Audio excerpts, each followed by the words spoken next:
আপনি কি জানেন আমরা যে গোপাল ভাঁড়কে ছোটবেলা থেকে হাসি খুশি প্রাণবন্ত ভাবি, তার ভেতরে লুকিয়ে ছিল এক গভীর রহস্যময় জগৎ। লোকগল্প অনুযায়ী রাজা কৃষ্ণচন্দ্রের দরবারে যখন সবাই ঘুমিয়ে পড়ত, গোপাল নাকি হারিয়ে যেতেন গভীর জঙ্গলে এক রহস্যময় সাধুর কাছে। তাহলে কি গোপাল ছিলেন আরো বড় কোনো রহস্যের বাহক? আপনারা হয়তো নিশ্চয়ই শুনেছেন যে অনেকে বিশ্বাস করত গোপাল ভাঁড়ের নাকি কিছু অলৌকিক শক্তি ছিল।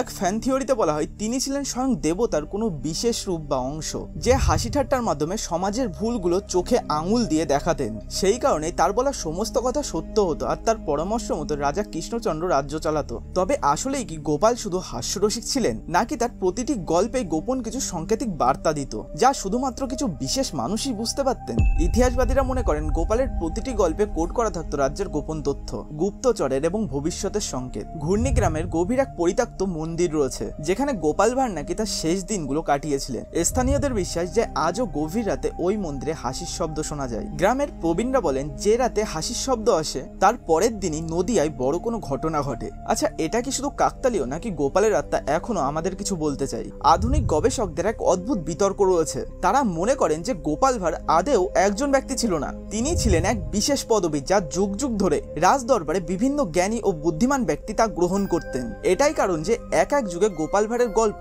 আমরা এক এক রকম বর্ণনা পাই। এক আশ্চর্য তথ্য হলো গোপাল ভাঁড় ছিলেন এক চমৎকার গণিতবাদী ও জ্যোতিষবাদী। তার রসিকতার ভেতরে লুকিয়ে থাকতো কঠিন জ্যোতিষ বিজ্ঞান ও গাণিতিক সূত্র, যা খুব সহজে সাধারণ মানুষের মনে গেঁথে যেত।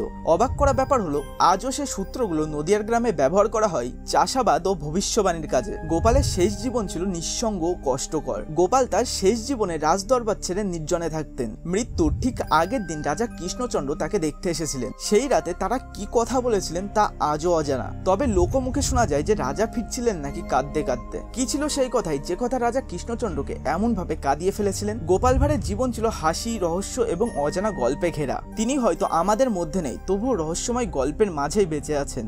গল্প, রহস্য আর ইতিহাসের অদ্ভুতময় আটকে থাকা এক বিস্ময়কর চরিত্র, যার নাম গোপাল ভাঁড়। আপনাদের কি মনে হয় যে গোপাল ভাঁড় কি শুধু একজন কার্টুন রসিক ছিলেন, নাকি তার পেছনেই লুকিয়েছিল এক গভীর কালো রহস্যময় জগৎ? আপনার মতামতটা কিন্তু নিচে কমেন্ট করতে ভুলবেন না। আর এমনই ইনফরমেটিভ ভিডিও রোজ দেখতে চাইলে এখনই আমাদের চ্যানেলটিকে সাবস্ক্রাইব করে রাখুন। আপনার সাথে দেখা হচ্ছে কোনো নতুন একটি ইনফরমেটিভ ভিডিওতে। তো ততক্ষণে